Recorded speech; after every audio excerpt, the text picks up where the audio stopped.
Bueno, buenas noches, buenas noches. Bueno, hoy vamos a tocar un tema muy importante, muy lindo. Es un tema necesario en lo que estamos aprendiendo de la materia soteriología. Es un tema bíblico, es una doctrina bíblica que se llama el decreto de Dios. A veces queremos ir inmediatamente a la predestinación y todas estas cosas importantes, pero no podemos saltear el decreto de Dios como una doctrina importante, central en esta materia. Entonces vamos a tratar de aprovechar el tiempo en esta noche para aprender y ver lo que la Escritura nos enseña acerca del decreto de Dios, ¿sí? Entonces, primero es tratar de analizar o deglutir un poquito el concepto de la palabra decreto, ¿sí? Si nosotros tenemos que ver bíblicamente, el decreto siempre está relacionado con los reyes. Siempre los reyes son los que dan un decreto. Entonces, el decreto es un mandato, es una orden, es algo que ha establecido un rey. Solamente los reyes son los que decretan porque tienen autoridad para ejercer ese decreto, ¿sí?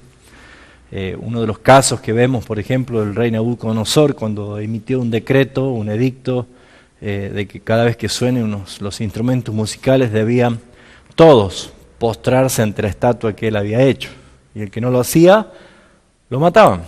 Entonces, hay varios conceptos bíblicos en cuanto a que los decretos siempre han estado relacionados con la autoridad de los reyes. Los reyes son los que determinan y decretan cosas.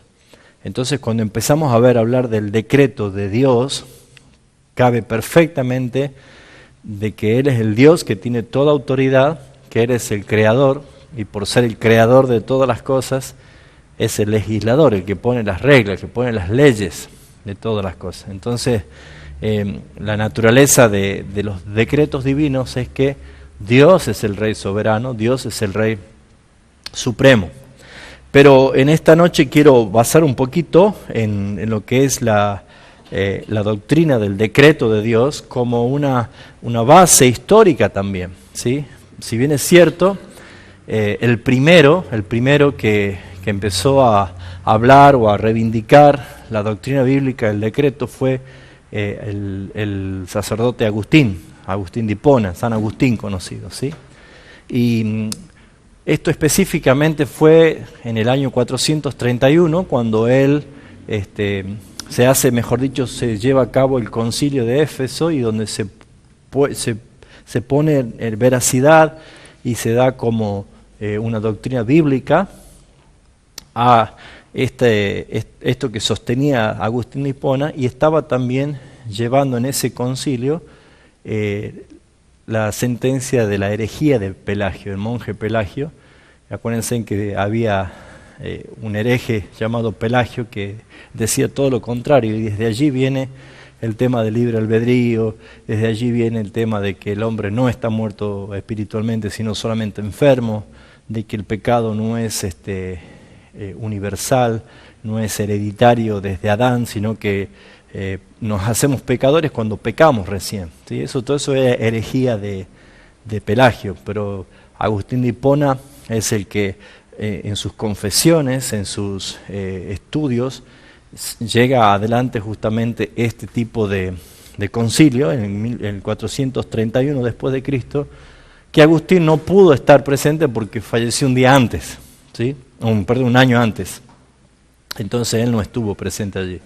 Y a partir de Agustín han habido distintos tipos de reformadores, y hemos conocido a través de la historia de la reforma de la Iglesia cómo se ha dado hasta llegar a Lutero, ¿sí? Incluso Juan Calvino, Juan Hus, todos los que han sido reformadores o que sostienen la doctrina de la gracia, la doctrina bíblica, podríamos decir que son agustinianos, ¿sí? Pero esto no es un invento de Agustín, sino que él tomó los dichos de la palabra del Señor, las enseñanzas doctrinales bíblicas, y es lo que se ha dado a conocer. Entonces, con el correr de los tiempos, cada vez que había concilio, se elaboraba confesiones de fe, ¿sí? Y las confesiones de fe no es hacer algo paralelo a la Biblia o llevar adelante algo que sea contrario a la Biblia, sino que son justamente argumentos de defensa de la fe, y lo que se hace en las confesiones justamente es resaltar y reivindicar las doctrinas bíblicas.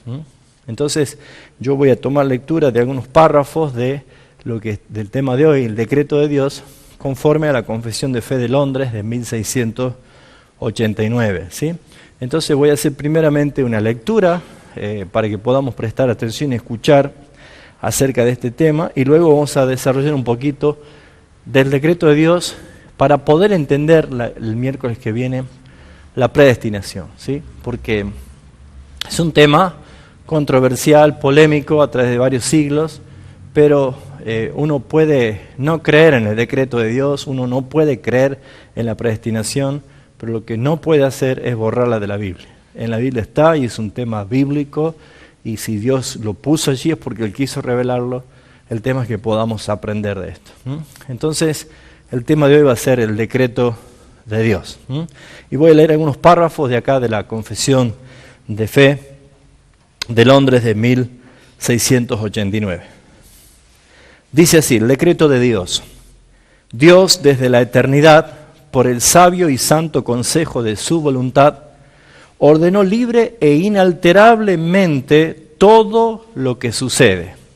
Todo lo que sucede.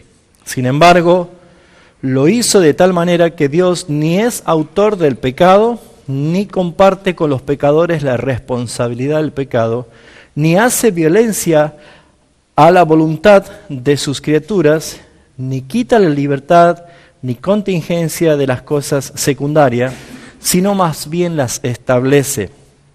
En todo esto se manifiesta la sabiduría divina, al igual que su poder, su fidelidad para efectuar aquellos que se ha propuesto.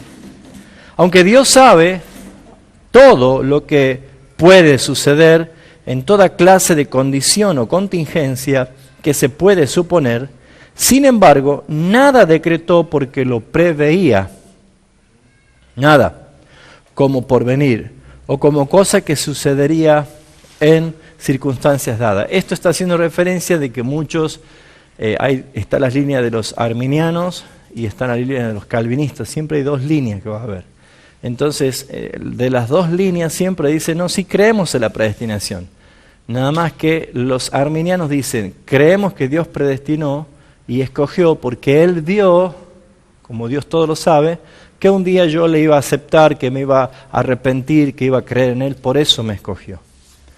Y la línea del calvinismo, que es la doctrina de la gracia, dice no, Dios no vio nada en nosotros, sino que Él nos predestinó para que fuésemos.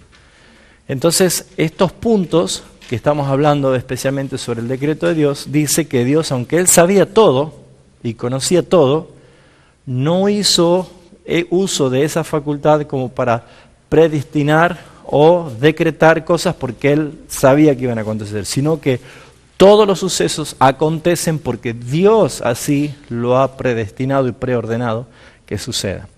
Entonces es muy importante ver el concepto que se está enfocando acá.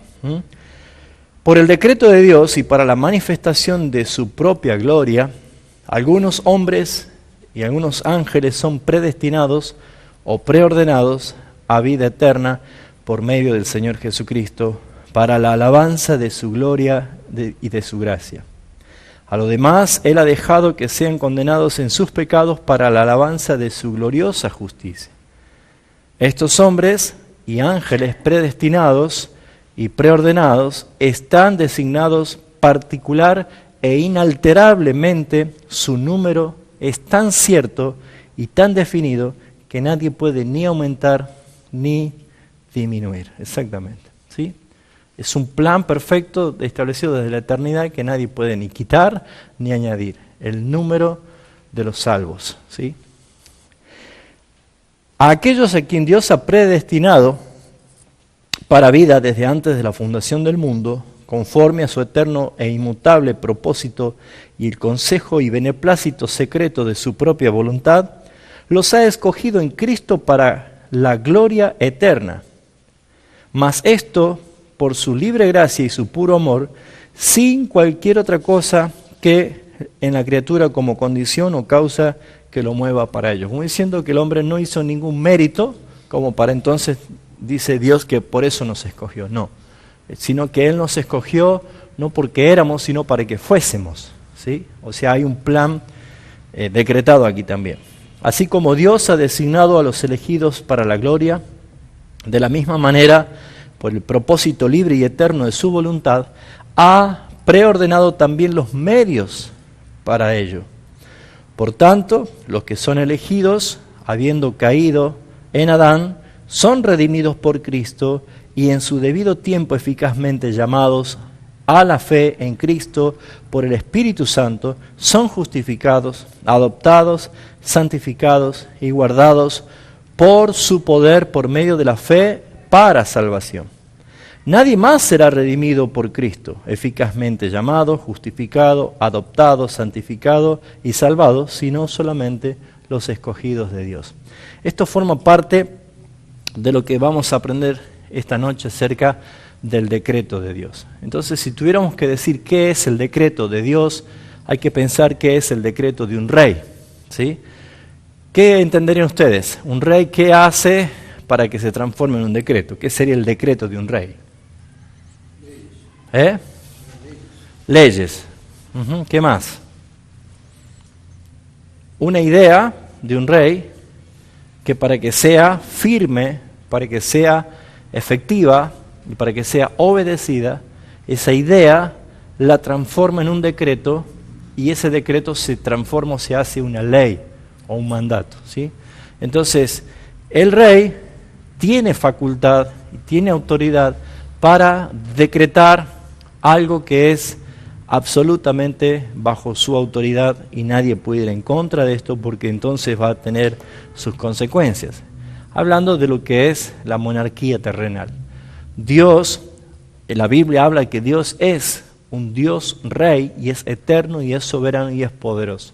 Por lo tanto, ejerce por libre y soberana voluntad, como dice la primera parte, este derecho. Por ejemplo, dice, Dios desde la eternidad, por el sabio y santo consejo de su voluntad, ordenó libre e inalterablemente todo lo que sucede.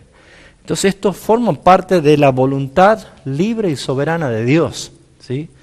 Y acá aparece el sabio consejo de su voluntad.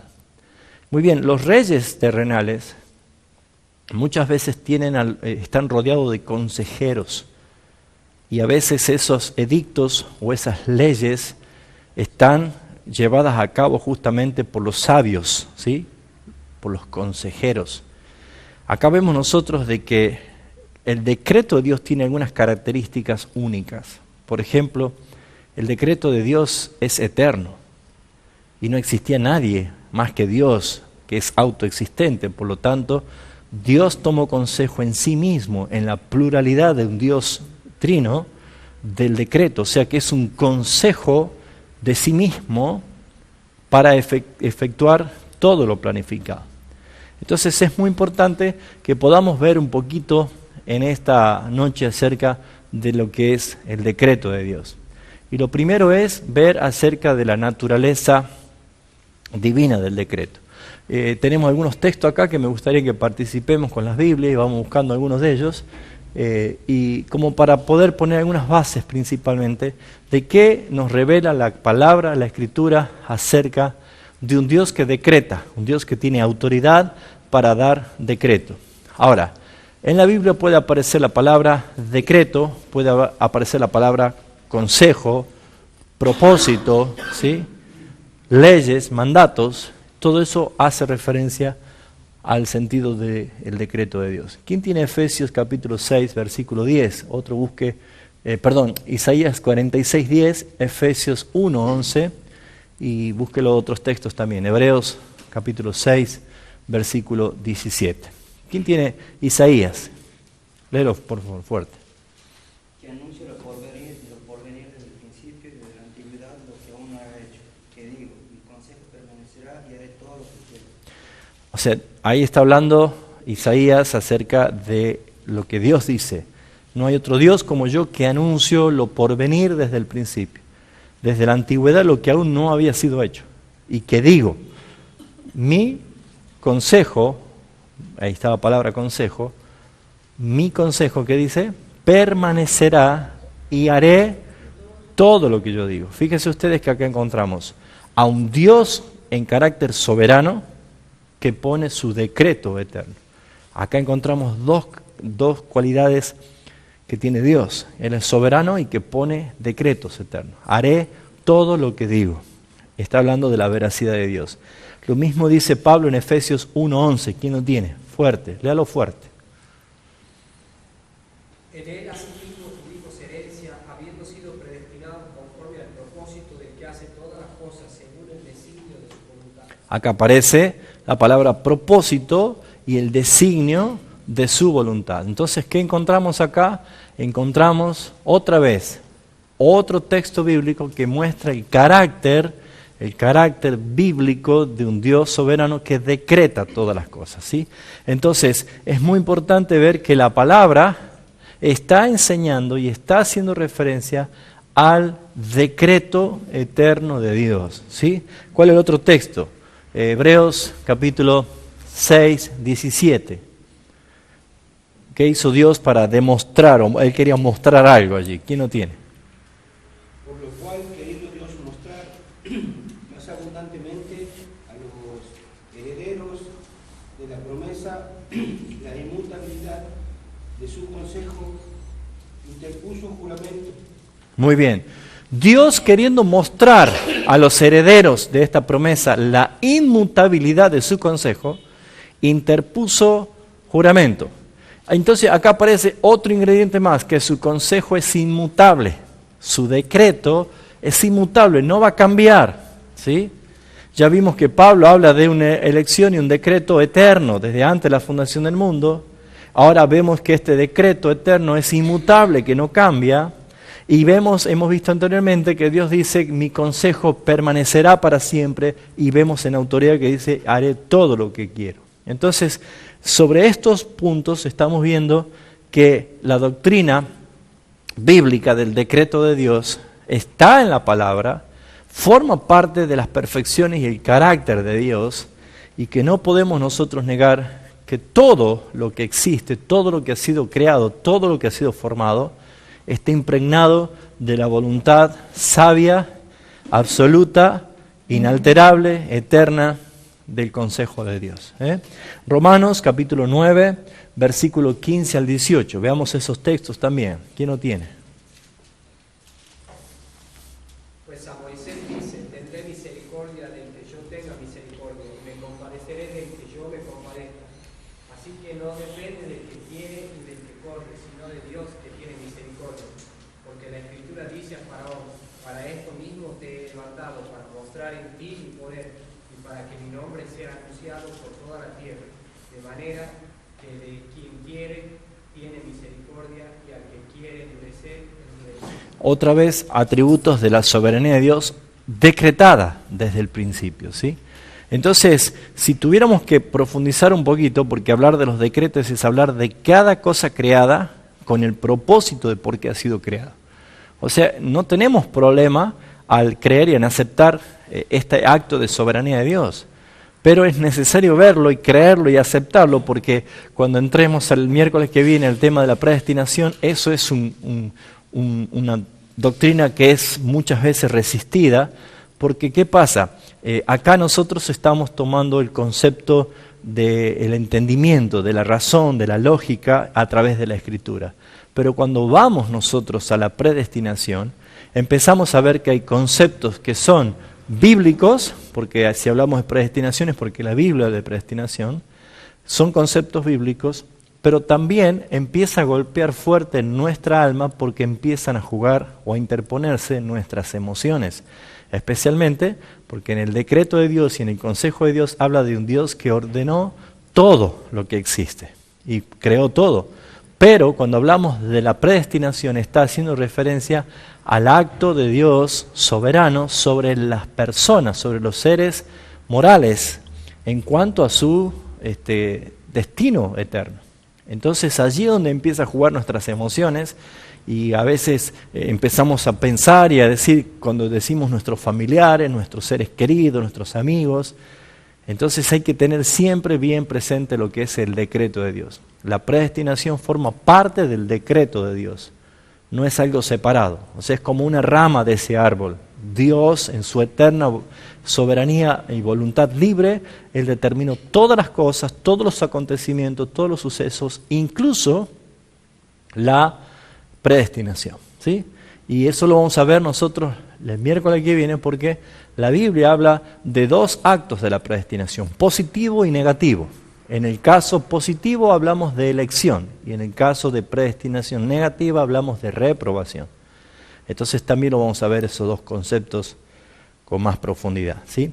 Ahora, qué importante es que nosotros podamos ver las características del decreto de Dios.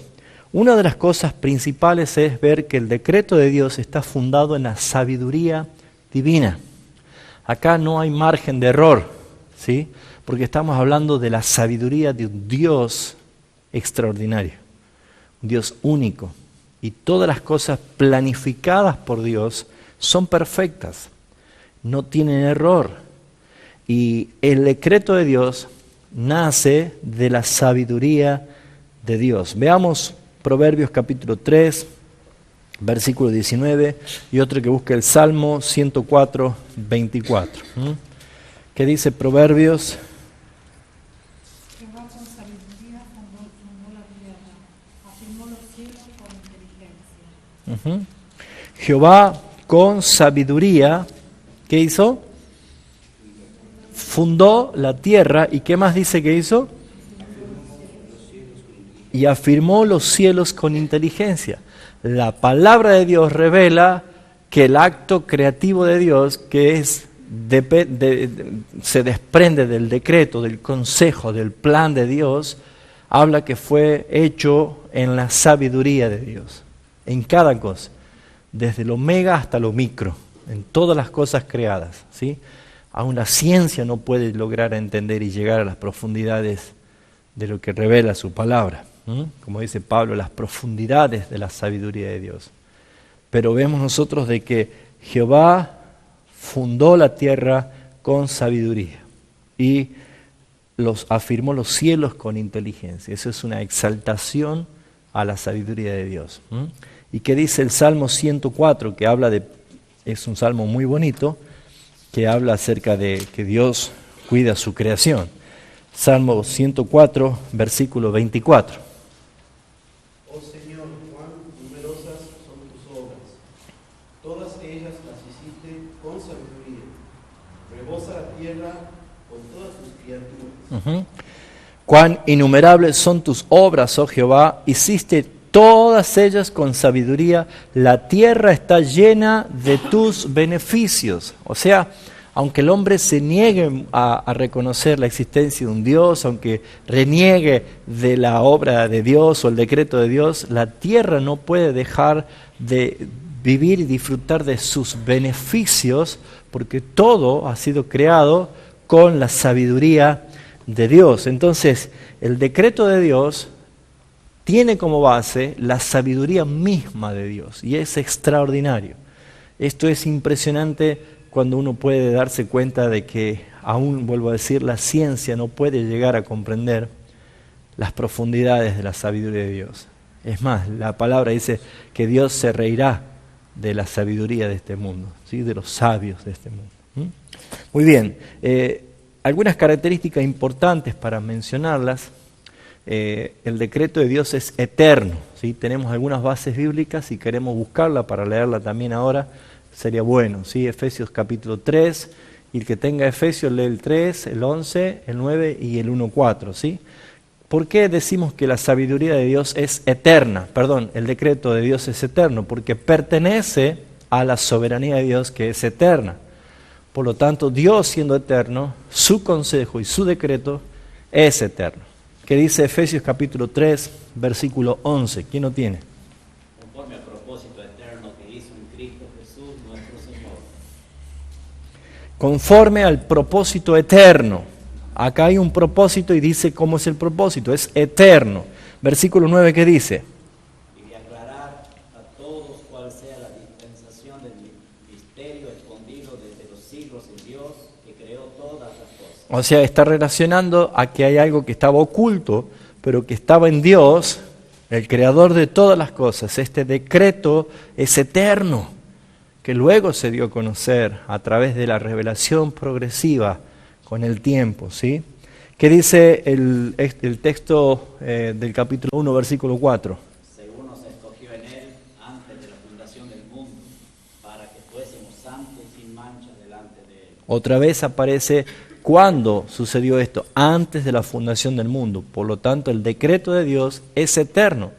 Y tomando la lectura de la confesión de fe, dice claramente: estos hombres, estos ángeles predeterminados y preordenados están designados particular e inalterablemente, y su número es tan cierto y tan definido que no se puede ni aumentar ni disminuir. ¿Por qué causa? Porque esto es eterno, es en el sabio consejo de Dios desde antes de la fundación del mundo. Nadie puede alterar, nadie puede invalidar o cambiar o torcer. Es algo que ya está determinado, ¿sí? Tenemos otro texto acá, 2 Timoteo 1:9, 1 Pedro 1:20. ¿Quién lo tiene?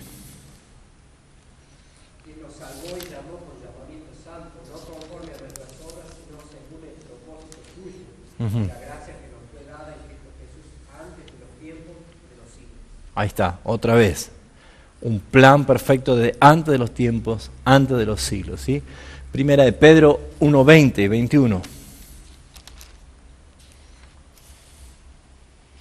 Dice: ya destinados desde antes de la fundación del mundo, pero manifestados en los postreros tiempos por amor de vosotros, mediante el cual creéis en Dios, quien le resucitó de los muertos y le ha dado gloria, para que vuestra fe y esperanza sean en Dios. O sea que encontramos textos bíblicos que hablan acerca de que el decreto de Dios es un decreto eterno, son características del decreto de Dios. O sea que, como dije la otra vez, esto aniquila el pensamiento de que Dios está improvisando, de que cada vez que había un acto fallido, que pasaba algo, entonces Dios tenía que organizar algún plan B. No existe estas cosas. Cada detalle, aún cosas que para nosotros parecieran ser un fracaso, una equivocación de la humanidad, una equivocación de las dirigencias de autoridades, ya sean reyes, presidentes o gente que está en autoridad, todas las cosas están definidas, preordenadas por Dios. Entonces es necesario, en un juego de palabras, entender esto. Hay un decreto de Dios, claro, bíblico, eterno, que está libre, expresado en su libre y soberana voluntad. Pero vamos a ver, por ejemplo, que es importante entender que hay diferentes cosas. Por ejemplo, predestinación está para que se cumpla la predestinación, la preordenación de todas las cosas, ¿sí? Y entre predestinación y preordenación está la palabra que creo que aparece acá, la predeterminación, ¿sí? Entonces, ¿qué quiere decir esto? Ya vamos a aprender un poquito casi al final de esto, pero es necesario ver que predestinar es pensar, crear en su decreto, en su mente, en su pensamiento, algo que va a ser el final, el resultado final, ¿sí? Pero para alcanzar ese resultado final, Él preordenó todas las cosas como medio para llegar a ese resultado. Y en medio de esas preordenaciones para alcanzar ese fin, están cosas predeterminadas, que es muy importante que retengamos eso para que lo podamos ver con más atención al final, ¿sí? Entonces, Dios, en su decreto, la palabra está revelada, que Él es fundamentado en su sabiduría, que su decreto es eterno, pero que también es eficaz, no comete errores, es exactamente tal cual Dios lo ha planificado, así sucede. ¿Sí? Y hay un salmo muy conocido, el Salmo 139:16, que dice: mi embrión vieron tus ojos, y en tu libro estaban escritas todas aquellas cosas que luego fueron formadas, sin faltar una de ellas. Habla de la perfección, la exactitud, la eficacia de los decretos de Dios. No hay ninguna cosa que se le pase por alto a Dios. No hay ninguna cosa que sea un detalle olvidado de Dios. Y no hay ningún plan frustrado en el decreto de Dios, sino que es algo que perfectamente planificado y ejecutado. Sin faltarle el respeto al tema, quiero ilustrar como para que podamos comprender un poco mejor. Esto ni más ni menos como un director que planificó una película, ¿sí? Entonces, para que se lleve a cabo esa película, tuvo una idea. Luego planificó el cuerpo de esa idea. Luego contrató a los actores, ¿no es cierto? Pero escribió un guión para que los actores no digan lo que quieran, no improvisen, sino que sigan un guión. Entonces ellos están viviendo una realidad escrita ya, determinada por el director hasta que llega al final de la película, ¿sí? O como un libro, ¿sí? El escritor de un libro en su mente escribe y puede poner los personajes que quiere, los hechos y los sucesos que quiere. Pero de tapa a contratapa, el director o el escritor sabe perfectamente todos los detalles. Entonces, sin faltar el respeto al tema, como una ilustración, podríamos decir que nosotros pertenecemos al libro de Dios, a la historia de Dios o a la gran película de Dios. Porque ¿cuál es el fin? ¿Sí? Es la glorificación, la exaltación de su nombre. Por eso es que es eficaz. Cada cosa que Dios ha determinado, dice, fueron escritas en tu libro sin faltar una de ellas. Cada cosa en su lugar, cada cosa en su momento fueron cumpliéndose. Y nosotros pertenecemos al decreto de Dios también en el presente. También es inmutable, que quiere decir que no cambia, que no hay nada que pueda cambiar, que pueda variar, ¿sí? Entonces tenemos algunos textos acá, si quieren lo podemos leer también, como para echar bases bíblicas de que el decreto de Dios es inmutable. Santiago 1:17, ¿quién lo tiene? Toda buena dádiva y todo don perfecto desciende de lo alto, del Padre de las luces, en el cual no hay mudanza ni sombra de variación. No hay mudanza ni sombra de variación. ¿En quién? En el Padre, ¿sí? En Dios. No hay mudanza ni sombra de variación. Entonces, si de su esencia es inmutable, sus decretos son inmutables. Él no va a cambiar, porque ha sido ya establecido antes de la fundación del mundo. Encontramos otro texto, Salmo 33:11. El consejo de Jehová permanecerá para siempre, los pensamientos de su corazón por todas las generaciones. Permanecerá para siempre, dice. O sea, otra vez vuelve. La Biblia da claras evidencias del carácter del decreto de Dios. Para siempre su decreto. Isaías 14:24 es un texto importante también.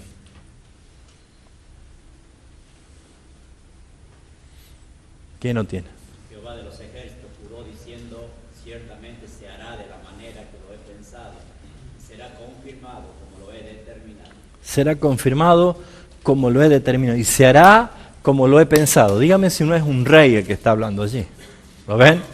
Es el carácter de alguien que tiene autoridad, y se hará como lo he pensado, y se confirmará todo. Cada cosa planificada, cada cosa sucede. Entonces, lo que estamos empezando a ver es que no existe nada en la vida de esta creación, no existe nada que pase fuera del control, del dominio y de la planificación de Dios.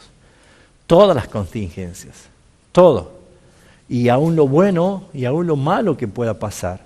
Porque todas las cosas, según lo dice el apóstol Pablo, sabemos que los que aman a Dios, eso lo sabemos nosotros, lo que amamos a Dios, lo que hemos sido regenerados, transformados, nacidos del Espíritu. Ahora sabemos que todas las cosas nos ayudan a bien. Entonces empezamos a entender, pero el que no ha nacido de Dios, el que está muerto en delito y pecado, no reconoce esto y no puede entender este principio porque le es locura, lo va a rechazar. Y lo primero que es atribuir a Dios el responsable. Él es el culpable, Él es el injusto. Pero como hemos leído, Dios no es el creador del pecado. Dios no tienta a nadie. Dios no pone esto porque ni tampoco participa en la responsabilidad de los pecadores de sus actos pecaminosos. El hombre, acuérdense que hemos visto esto la semana pasada, hay dos verdades paralelas, bíblicas, que no la podemos entender. Que Dios es soberano y que el hombre es responsable.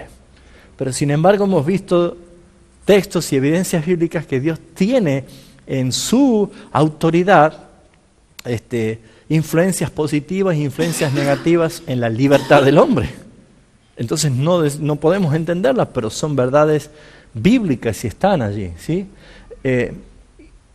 Isaías 46, bueno, eso ya lo hemos leído, ¿no? Ya hemos leído de entrada.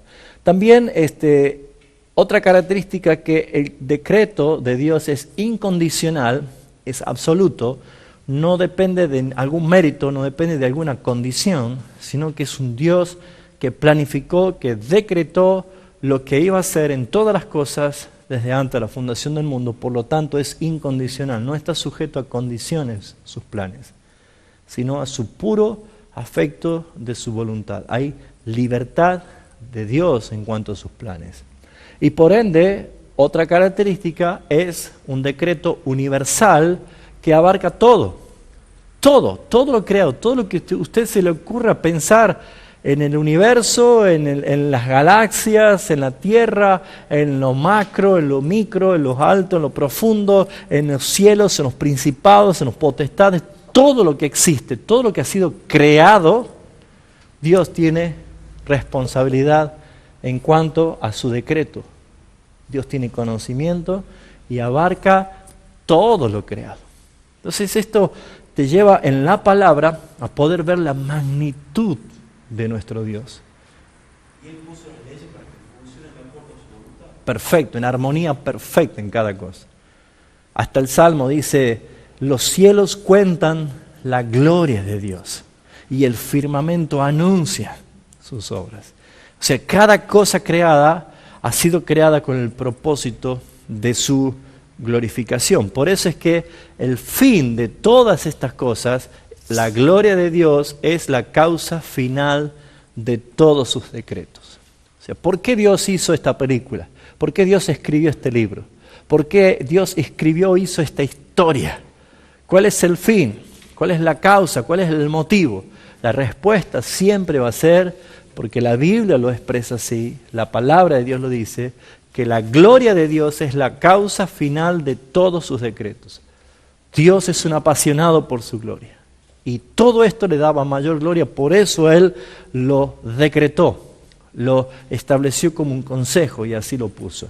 Veamos algunos textos que son importantes. Apocalipsis 4:11, Isaías 48:11 y Ezequiel 20:9. ¿Qué dice Apocalipsis? Sí. Bueno, la que quiera.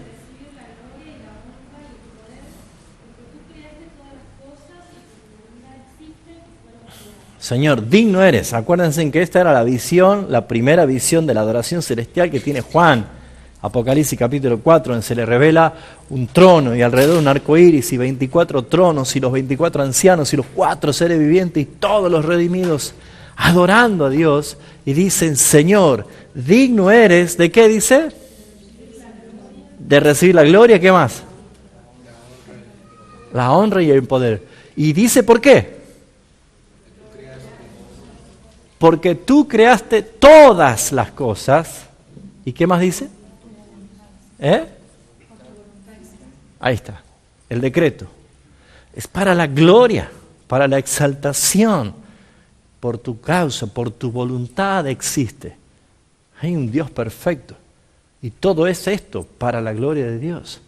Y fíjense ustedes que cuando veamos la semana que viene acerca de la predestinación, comprendiendo que la gloria de Dios es la causa final de todo el decreto de Dios y que incluye allí la predestinación, los que son escogidos para salvación y los que fueron reprobados para la condenación, ustedes van a ver que aún de eso Dios es glorificado. Porque Dios glorifica su gracia con aquellos a quien Dios escogió libre y soberanamente como una expresión de amor a los que va a salvar. Pero también glorifica su justicia cuando deja libre a aquellos que han estado en sus delitos y pecados para que corran al juicio y a la perdición eterna. Entonces eso vamos a ver la semana que viene. También todo esto debemos ver que la Biblia siempre pone de que las cosas, todo lo que ha sido creado es para su gloria, ¿sí? Veamos lo que dice Isaías 48, 11. ¿Quién lo tiene, por favor? Lo hice por causa de mí, lo hice por mí, para que mi nombre no sea profanado, pues no daría ningún otro nombre. Ajá. ¿Por quién dice que lo hizo? Por mí, por causa de mí, de mi nombre, ¿sí? ¿Esa versión cuál es? Reina Valera, contemporánea. ¿Alguien tiene Reina Valera que no esté parafraseada? Léela, por favor. Por mí, por amor de mí mismo, lo haré, para que no sea amancillado mi nombre, y mi honra no daré a otro. Fíjense ustedes que aparece algo que para el mundo es chocante leer esto. Es como si fuera que Dios es egoísta. Lo hago por amor de mí mismo, dice. Es más, creo que todos cuando en algún momento entendimos esto al principio fue medio chocante, porque ¿cuál era la imagen de la iglesia romana que nos pone a todos? ¿Sí? Dios te ama tanto, ¿sí? Y nosotros creemos de que le hicimos un favor a Dios de arrepentirnos y de recibirlo. Pero cuando encontramos texto que dice, yo no lo hago por ti, lo hago por amor de mí mismo, ¿sí? O sea, es como decir, ¿pero qué quiere decir Dios? ¿Que a mí no me amaba? Sí, hay una expresión de amor, claro que sí. Es más, a nosotros nos conviene que Dios se ame a sí mismo porque yo estoy dentro de ese amor, en el plan de Dios. Pero nosotros éramos pecadores y éramos enemigos de Dios. Y la misma palabra dice en el Salmo 5:11 y en el Salmo 7:11 y 5:5 dice que Dios aborrece al pecador, que está todos los días airado contra el pecador. O sea, Él no ama al pecador. Si pudiéramos ver este texto con este otro contexto, podríamos decir, bueno, qué bárbaro.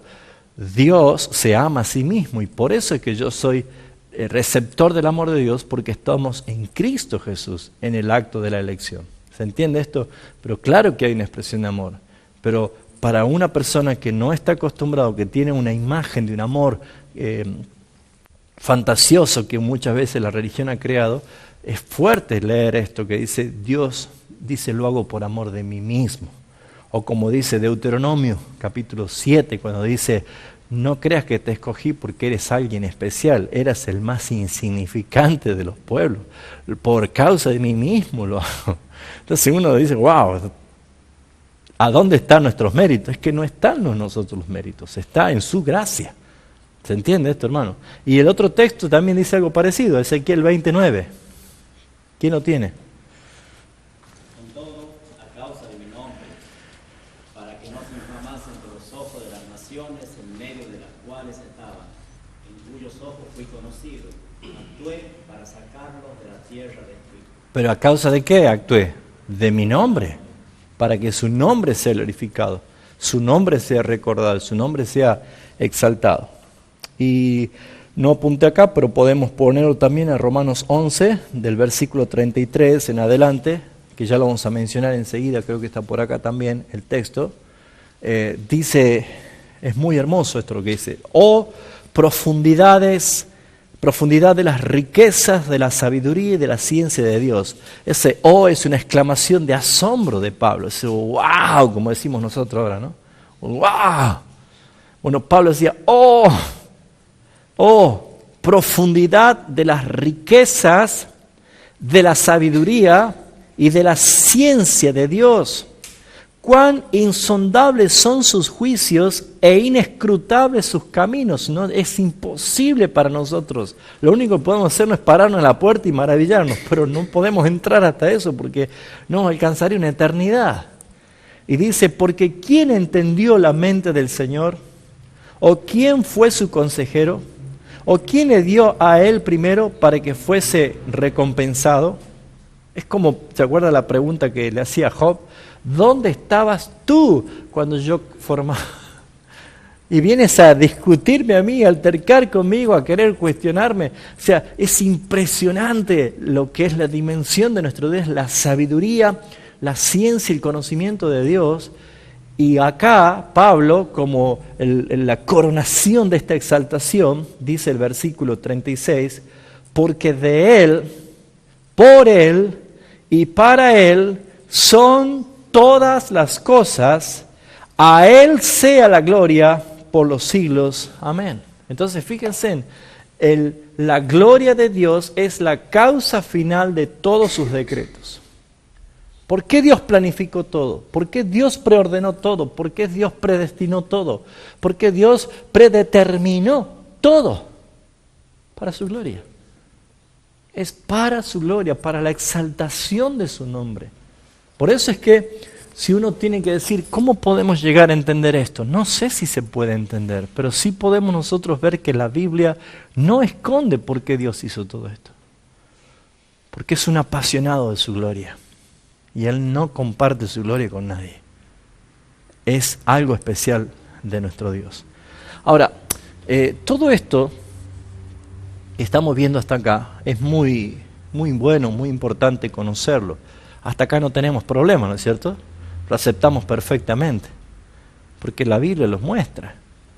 O sea, no tenemos ningún problema de que Dios sea soberano en todas las cosas.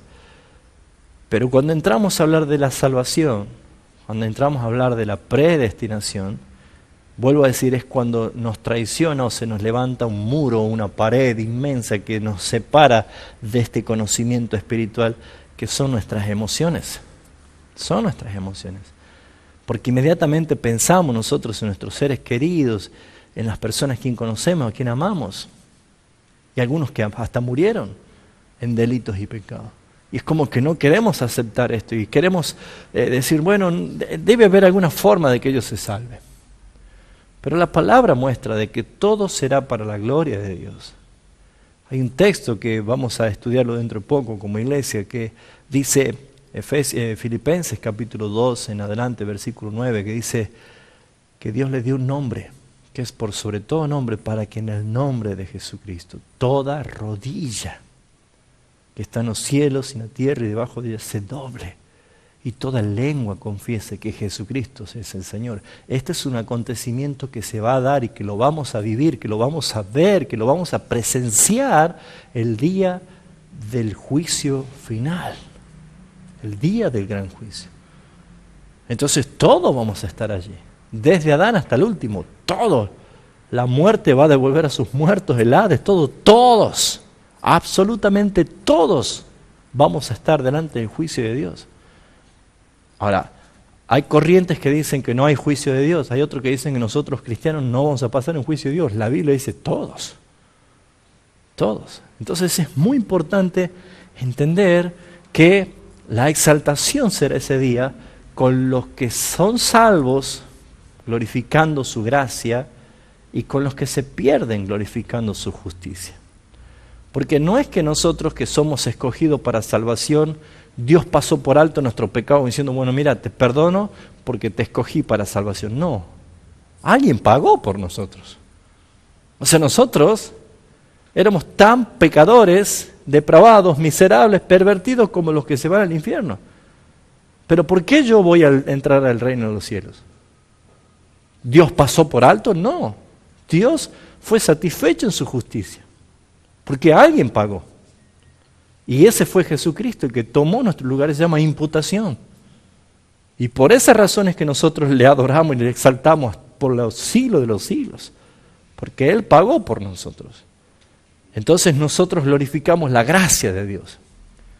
Pero sin embargo, no se olviden que el que va a juzgar es juez y es abogado. Es Jesucristo, Él es el que va a juzgar. Y Él cumple la función de abogados para los escogidos, pero es juez implacable y severo para los réprobos. Entonces, Él lleva la gloria con los que se salvan y lleva la gloria con los que son condenados. Bueno, ¿vamos bien? ¿Seguro? Ahora quiero llevarlo un poquito al tema de los decretos y un propósito. Necesitamos entender que muchas veces la Biblia habla plural y singular y plural. Va a encontrar el decreto o los decretos, el propósito y los propósitos, ¿sí? La voluntad de Dios en singular y la voluntad de Dios en cuanto a actos plurales que pueden haber. Entonces, todo esto podemos nosotros decir, ¿cómo es? ¿O es uno o son varios? En realidad es lo mismo, es un decreto que tiene la expresión plural. Porque en cada cosa En cada cosa detallada, determinada, tiene sabiduría de Dios en el decreto. Por ejemplo, siempre había utilizado el ejemplo de la providencia de Dios, ¿sí? Jugando un poco con nuestra imaginación de esto. En algún momento cayó una semillita al lado del camino de Jericó. Y esa semillita creció, se hizo una ramita y empezó a crecer, y de pronto se hizo un arbolito, y después el arbolito se hizo más grande, y se empezó a doblar, y se hizo un árbol viejo, doblado, se llamaba sicómoro. Esa es providencia de Dios. Y en esa ciudad de Jericó, probablemente años después de que ese arbolito empezó a crecer, o esa semillita cayó allí, nació un hombre llamado Zaqueo. ¿Y cuántas veces habrá pasado Zaqueo por el lado de ese árbol? Y ni en cuenta lo habrá tenido ese árbol, ni habrá pensado en ese árbol. Pero sin embargo, ese árbol un día sirvió como providencia por su baja estatura, para que cuando él no lo podía ver a Jesús, se acordó que había un árbol que cruzaba el camino, y él se subió arriba, y ese árbol sirvió de providencia. Entonces alguien determinó de que esa semillita cayese allí, que se hiciera un árbol, ¿cuántos años antes de que naciese Zaqueo? Para que un día ese árbol sea utilizado para su salvación. Es providencia de Dios. Les voy a dar un ejemplo. Vamos a Números, capítulo 11. Todo esto forma parte del decreto que también está manifestado en forma progresiva, en la revelación progresiva a través de los tiempos, ¿sí? Por eso es que acá vamos a ver cómo se relacionan los acontecimientos, ¿sí? Es la relación de todos los acontecimientos, que no hay nada, no hay ni idea descolgada que Dios ha tenido. Todo tiene un orden y una relación, una cosa con otra. Es perfecto el plan de Dios. Por ejemplo, vamos a ver esto. En Números capítulo 11, ¿se acuerdan ustedes cuando Dios había amonestado a Moisés que a través de su suegro Jetro, ¿no? ¿Se acuerdan qué es lo que estaba haciendo Moisés de mal? Se estaba liquidando porque hay tanta gente, era un pueblo tan grande, y que él juzgaba a todos desde la mañana hasta la noche, no tenía descanso. Entonces Dios utiliza a Jetro, su suegro, para darle un sabio consejo y le dice: no estás haciendo bien, no estás haciendo lo correcto, de que tengas que juzgar tú a todo este pueblo. ¿Y cuál es el consejo que le da? Que reúna 70 hombres principales, respetados, ancianos del pueblo de Israel, para que ellos hagan esta tarea. Entonces, fíjense ustedes que en medio de esto, para ir específicamente,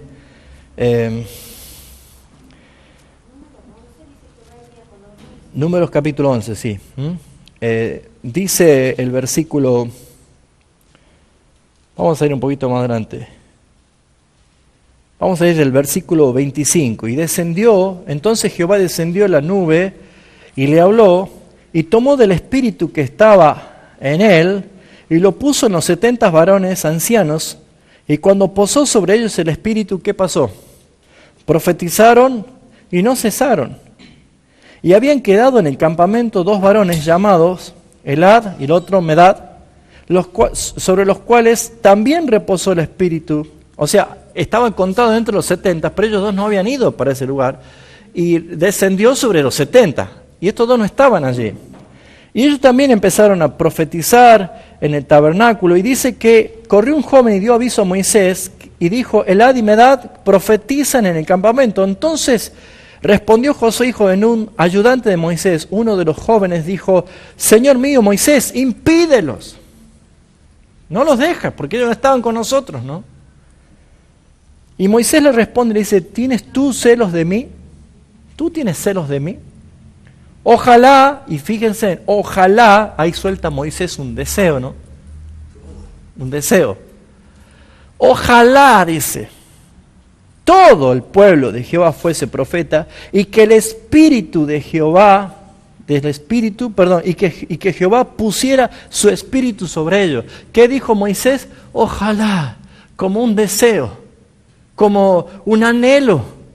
Yo quisiera que todo el pueblo reciba el Espíritu. Pero fíjense ustedes que en Joel capítulo 2, versículo 28, ese deseo se transforma en una profecía. Joel capítulo 2, dice el versículo 28, eso que fue un anhelo, un deseo de Moisés, ahora Dios toma ese deseo que fue inspirado de Dios para que Moisés lo diga, y ahora lo hace profecía. Y utiliza el profeta Joel que dice esto: y después de esto derramaré mi espíritu sobre toda carne, y profetizarán vuestros hijos y vuestras hijas, y vuestros ancianos soñarán sueños, y vuestros jóvenes verán visiones. Y también sobre los siervos y sobre las siervas derramaré mi espíritu en aquellos días. Ahora, eso que fue un deseo, ahora se hace una profecía. ¿Y cuándo se cumple esto? Hechos de los Apóstoles, capítulo 2. El día de Pentecostés, ¿se acuerda lo que sucedió? Dice el versículo 14, entonces Pedro, poniéndose en pie, con los 11 alzó la voz y les habló diciendo: varones judíos y todos los que habitáis en Jerusalén, esto sea notorio, oíd mis palabras, porque esto no están ebrios como vosotros suponéis, pues es la hora tercera del día, o sea, las 9 de la mañana era. Mas esto es lo dicho por el profeta Joel. Y cita a Joel, esto lo que acaba de acontecer es lo que había profetizado Joel. Y lo que profetizó Joel es lo que había deseado Moisés. ¿Lo ven el hilo conductor? Y todos nosotros, toda la iglesia, el pueblo de Dios, recibe el Espíritu Santo. Entonces, acá lo que vemos nosotros es que hay en el decreto de Dios una relación de los acontecimientos de una forma perfecta, a través de los tiempos. No quita ni invalida nada de lo que Dios determinó. ¿Por qué? Porque ese deseo que dijo Moisés fue inspirado por Dios. Porque estaba preparando ¿para qué? Para que esto sea una realidad el día de Pentecostés y todo el pueblo de Dios sea hecho un pueblo lleno del Espíritu Santo. Todos. ¿Lo ven? Lo mismo que cuando se negaron a subir al monte porque tenía miedo y dice Moisés, Dios quería hacer de ustedes un reino de sacerdote. ¿Quedó inválido eso? ¿Se frustró el plan de Dios? No, porque dice la palabra que por su sangre nos ha redimido y nos ha hecho reyes y sacerdotes. O sea, nosotros somos un reino de sacerdotes. O sea, otra vez algo que había sido decretado fue establecido, y lo más asombroso es la relación que tienen todos los acontecimientos. Ahora, esto es también importante ver. Las acciones libres de los hombres están predeterminadas. Acá aparece la palabra predeterminadas. Dijimos predestinación y preordenación, y entre eso está la predeterminación. Entonces, el hombre no es un títere de Dios.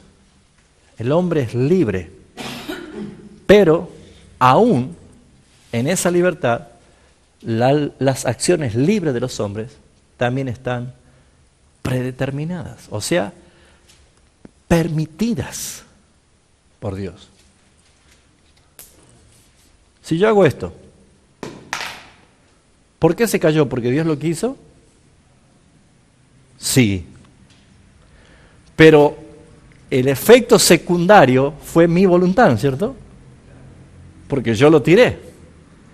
Pero el efecto secundario vuelve a Dios. ¿Por qué? Porque ¿quién puso una ley que todo objeto caiga? Se llama la ley de la gravedad.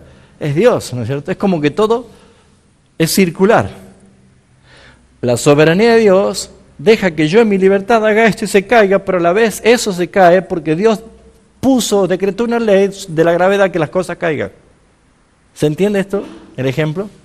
Entonces, fíjense ustedes que aún los actos libres del hombre están predeterminados por Dios. Y mucho más cuando llegamos a los actos pecaminosos, como los actos santos, también están predeterminados. ¿Qué quiere decir predeterminados? Por ejemplo, Nicolás fue predestinado para salvación. ¿Amén? Amén. Ahora, Él era un escogido para salvación ¿desde cuándo? Desde antes de la fundación del mundo. Pero ¿qué hizo Dios? Preordenó todas las cosas hasta que la redención fue aplicada en Nicolás el día que se convirtió. ¿Sí o no? Entonces, ¿qué vemos nosotros? Que hay una predestinación y una preordenación. ¿Qué significa? Dios determinó en qué año iban a nacer, dónde iban a nacer, quién iban a ser sus padres, qué situaciones iba a vivir. Todas las cosas preordenadas. Ahora, fíjense en ustedes, sus actos antes de conocer a Cristo, ¿cómo eran? Pecaminosos, impíos. Y ahora que conoces a Cristo, ¿cómo son tus actos? Santos. Entonces, ¿qué es lo que actúa allí? Es la predeterminación. ¿Por qué? A pesar de que era un hombre escogido por Dios, y a pesar de que él estaba cumpliendo cada acto preordenado por Dios, Dios había predeterminado que incluso sus actos pecaminosos no invaliden su llamamiento. ¿Se entendió? Esto lo vemos nosotros, de que Dios ejerce autoridad planificada, predeterminada en su soberanía como un decreto de todas las cosas. Y uno de los textos más claros es este, Hechos 2:23. Y dice así, es importante ver lo que Pedro está diciendo en este acto. Dice, está hablando de Cristo, entregado por el determinado consejo y anticipado conocimiento de Dios, prendisteis y matasteis por mano de inicuos, crucificándole. ¿Saben qué está diciendo Pedro acá? Pedro estaba lleno del Espíritu Santo y él es el que habla su primer discurso, por lo tanto el que estaba hablando acá era el mismo Espíritu Santo a través de la boca de Pedro, y porque Pedro no podía haber dicho esto si no era una inspiración de Dios, y Pedro dice, a este Jesús, mira lo que dice, entregado por el determinado consejo y anticipado conocimiento de Dios. ¿Quién interviene acá? El decreto de Dios. ¿Y saben por qué ustedes le hicieron lo que le hicieron? Porque Dios así lo determinó. ¿Saben por qué se ensañaron con Jesús? Porque así estaba determinado en el consejo de Dios, en el anticipado conocimiento de Dios. Por eso lo prendiste y lo mataste. Y no va a haber en el mundo otro homicidio, otra muerte como la de nuestro Señor Jesucristo. Nunca, nunca. Entonces, fíjense en ustedes que encontramos acá en un texto bíblico algo que de pronto vemos que hay un acto pecaminoso, pero que estaba predeterminado por Dios. Fíjense en capítulo 4, dice el versículo 27, y este es muy fuerte también.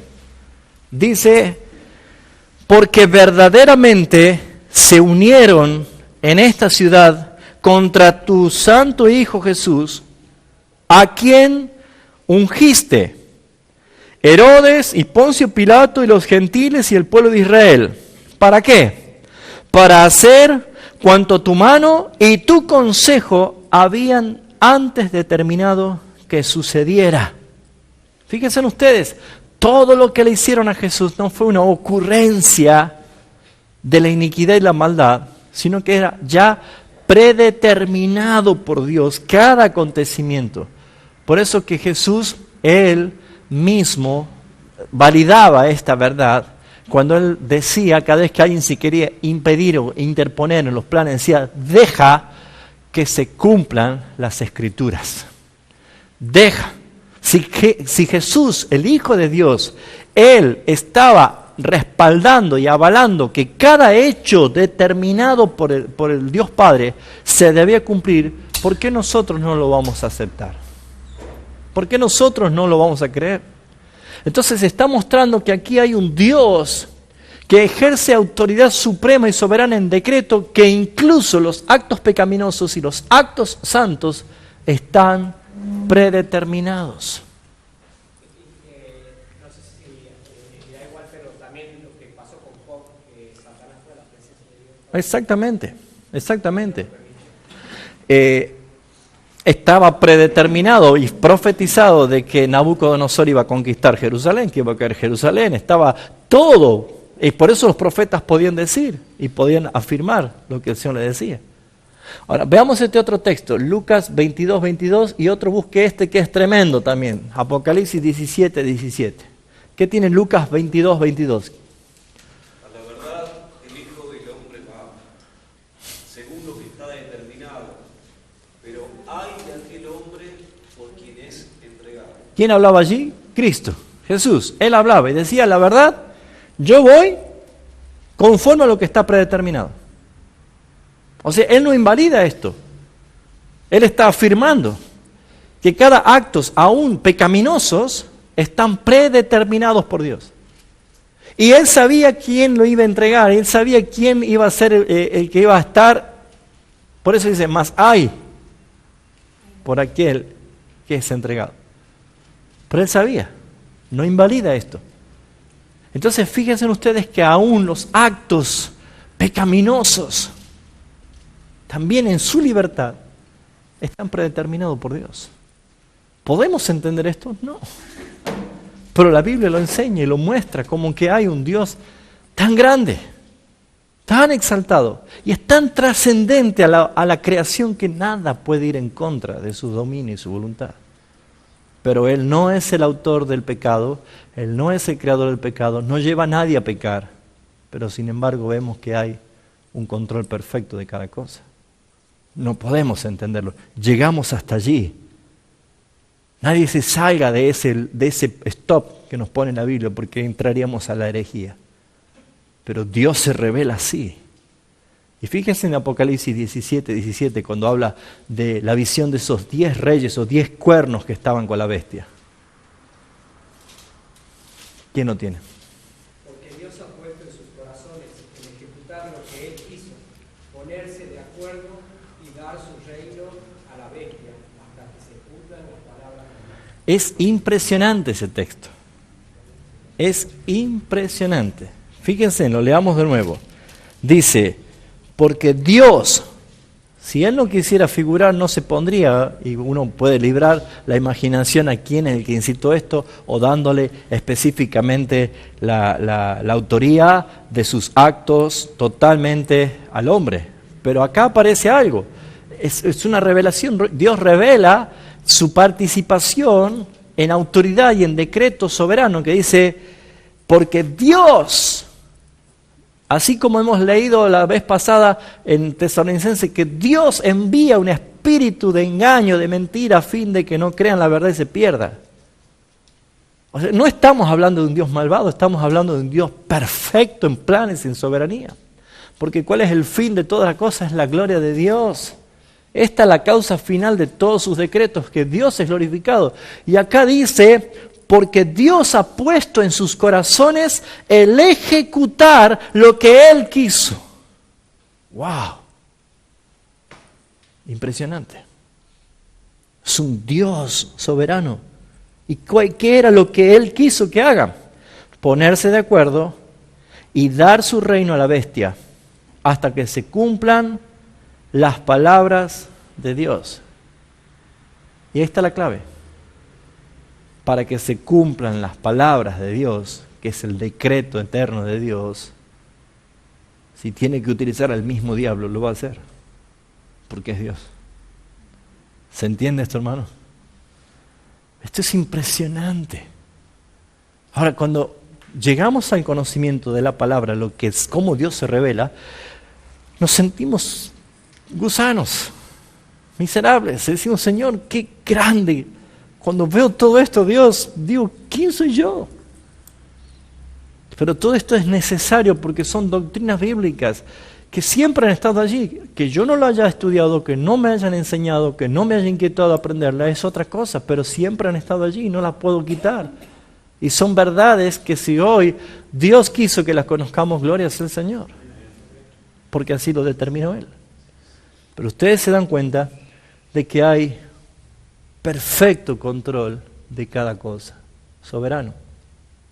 Ahora, los decretos se cumplieron, se cumplen y se cumplirán hasta el fin, porque ni una tilde ni una jota pasará que no sean cumplidas.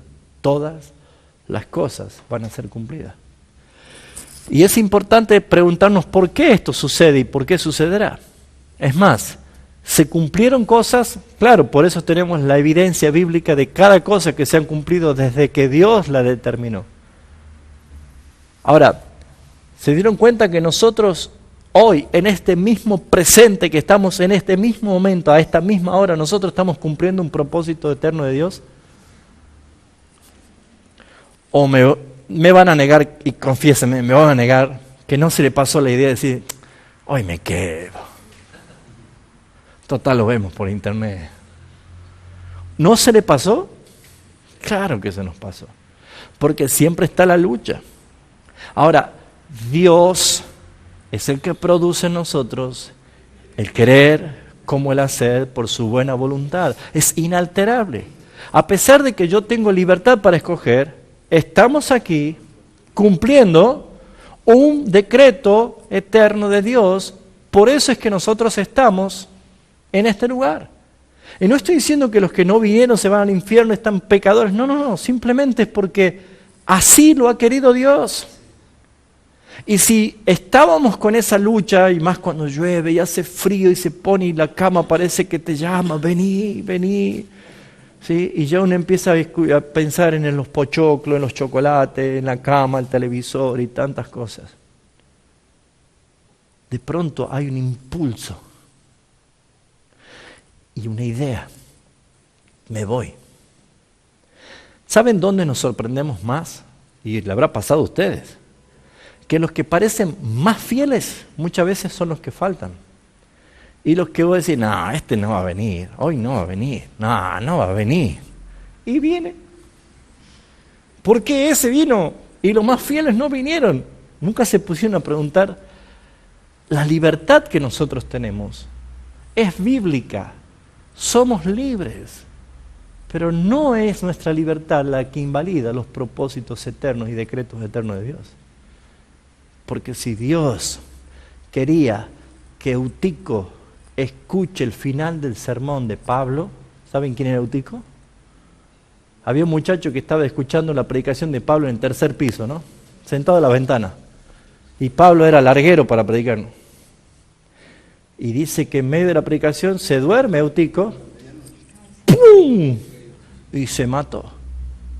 Ya nosotros nomás empezamos a llamar para el mal velorio. Pablo dice, no terminó el sermón, esperan aquí, se bajó, ¿qué hizo? Lo resucitó y lo volvió y siguió predicando hasta el otro día. O sea, si Dios quería que Eutico termine de escuchar la predicación, ¿qué importa que esté muerto? Vamos, arriba. Lo que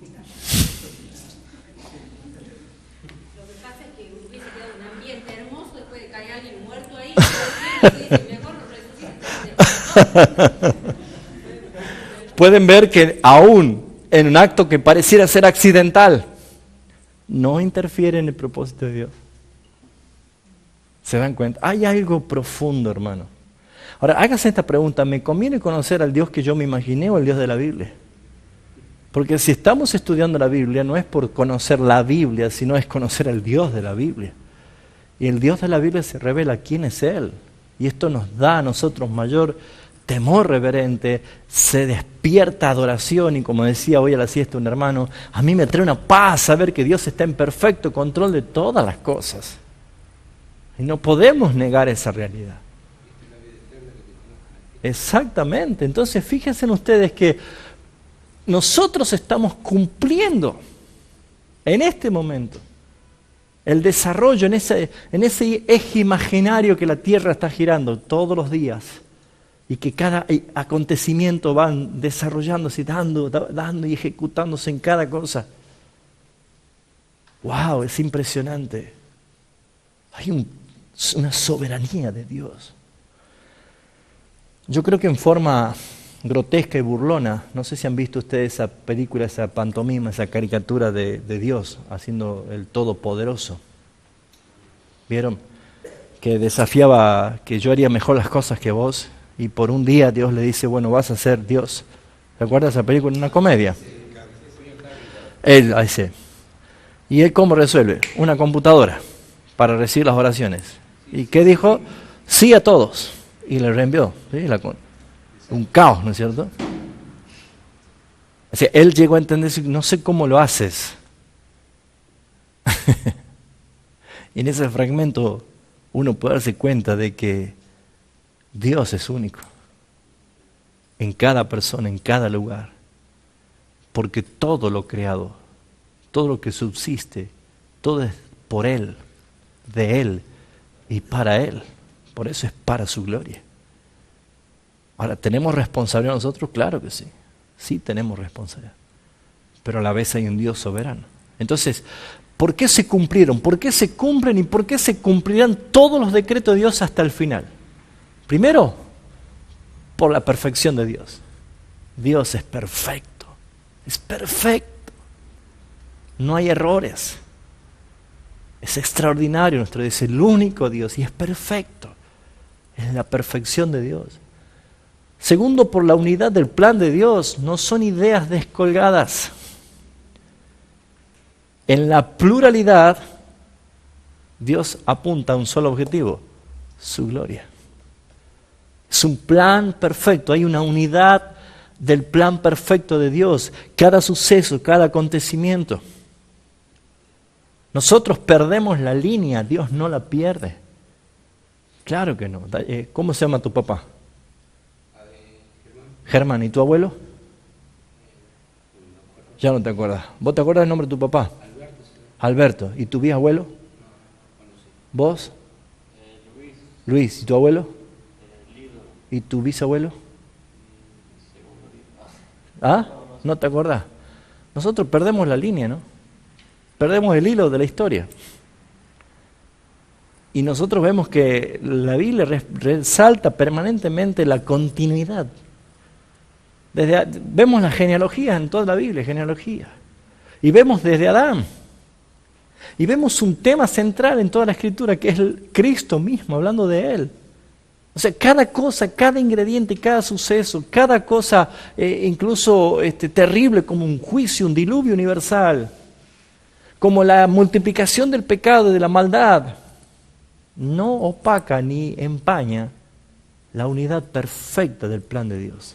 Es un Dios perfecto y la unidad del plan de Dios es perfecta. Todo tiene un porqué. Todo tiene un sentido de cada cosa. Es impresionante. Aparte por la exactitud de los acontecimientos históricos encadenados. Hay una exactitud en cada cosa. Así como si tomamos el ejemplo de la profecía del Mesías, una exactitud en tiempo, en forma, dónde iba a nacer, en Belén, quién iba a ser la madre, una virgen, y qué iba a pasar con esto, y qué iba a pasar con aquello, en cada detalle, cada cosa. Por eso dice, en tus libros estaban escritas todas las cosas que luego fueron formadas, sin faltar una de ellas. Isaías 46, 9 y 10, ¿qué Dios hay como yo? No hay otro. Nadie se parece a mí. Porque yo anuncio lo por venir desde el principio, desde la antigüedad lo que aún no ha sido creado. Y digo, mi consejo permanecerá y haré todo lo que quiero. Ese es Dios, no hay otro. Él tiene todo perfectamente planificado y cada acontecimiento histórico que va encadenado está hecho con exactitud. Cada cosa. Por eso no reniegue por los momentos, ni las circunstancias, ni los acontecimientos que le toca vivir. Todo está en perfecto control de Dios. El sábado decía en Concepción a los hermanos, hablaba del sufrimiento y el padecimiento. Y le decía a los hermanos, aunque tengas 20 años de padecimiento, aunque tengas 50 años de padecimiento, aunque toda tu vida hayas estado en padecimiento, no es nada comparado a la gloria venidera, porque es eterna. Por más que tengas 120 años de padecer, ¿qué son 120 años comparado a una eternidad? Nada. Entonces a veces no medimos esto, que hay cada cosa en perfecto plan, en exactitud de acontecimientos históricos, y cada cosa las manifiesta el Señor con un cumplimiento de su decreto. ¿Vamos bien? Y por supuesto, por el gobierno providencial y moral de nuestro Dios. Por eso es que se cumplieron, se cumplen y se cumplirán todos los decretos de Dios. Veamos estos dos textos que son importantes, hablando del carácter del gobierno o de un Dios gobernante. Dice Isaías 14:27. ¿Quién lo tiene? Porque Jehová de los ejércitos lo ha determinado. ¿Y quién lo impedirá? Y su mano extendida, ¿quién la hará retroceder? ¿Quién? Ese gobernante, el que ha determinado, que lo ha establecido y no hay nadie que impida o que lo haga retroceder. Ese es nuestro Dios. Sus planes se cumplirán. Esa es la esperanza que nosotros tenemos. Es muy, muy digno de alabanza. Por eso es que arrojamos sus coronas, es decir, digno eres de recibir la gloria y la honra. Eres digno, Señor. ¿Sí? Y el capítulo 43, versículo 13 de Isaías. Desde los tiempos antiguos, yo soy. No hay quien pueda librar de mi mano. Lo que yo hago, nadie puede desbaratarlo. Cuando dice de tiempos antiguos, está diciendo desde la eternidad. Yo soy. Él es el que está en gobierno, en control absoluto. Él es el Rey. Así que, hermanos, hasta aquí nosotros podemos ver que la Biblia, la palabra de Dios, habla de un decreto eterno de Dios. Decreto en la creación, en la subsistencia del universo, en todo lo que existe. Ese decreto de Dios es tan perfecto, es tan exacto en cada cosa, que incluye lo que vamos a ver la semana que viene. Dentro del decreto de Dios, Él también determinó o predestinó a los que va a salvar, tanto ángeles como personas que Él va a salvar. ¿Sí? Ahora, entendiendo este decreto, el carácter de Dios en forma de decreto, perfecto, exacto, eterno, inmutable, y si no tenemos el problema de decir, lo creo, lo entiendo, lo creo, nos va a ayudar mucho más a comprender la doctrina de la predestinación. En el aspecto positivo, que es los elegidos, y en el aspecto negativo, que son los reprobados. Y tanto unos como otros vamos a glorificar a Dios. ¿Sí? Va a desprenderse la semana que viene una pregunta. Cuando Dios hizo el acto de elección soberana, antes de la fundación del mundo, diera a entender de que todos estábamos en un estado neutral. ¿Sí? O sea, todos los seres humanos que iba a crear Dios, que iban a nacer en este mundo, uno se imagina de que todos estaban en estado neutral, entonces dice, bueno, esto van a ser salvos y esto no. Entonces, cuando iban naciendo, no, eso no es así. Dios planificó todo, pero antes planificó que el hombre iba a caer. Y por ende, todos estábamos en un solo estado, muertos en delitos y pecados. Y de esa totalidad, como dice Romanos 3:23, por cuanto todos pecaron, no dice por cuanto Adán pecó, sino todos pecaron, y están destituidos de la gloria de Dios, desde la eternidad Dios escogió a los que iba a salvar. Por eso es que Dios no es culpable de condenar al pecador. ¿Se entiende esto? Sino que forma parte del decreto soberano de Dios. Entonces, todo esto lo vamos a ir viendo, si Dios quiere, el miércoles que viene, y luego sí ya vamos a empezar a desglosar un poquito acerca de la redención consumada y la redención aplicada, ese famoso ordo salutis, ¿sí? El orden de la salvación. Bueno, ¿quedó claro, hermanos? ¿Sí? Más o menos.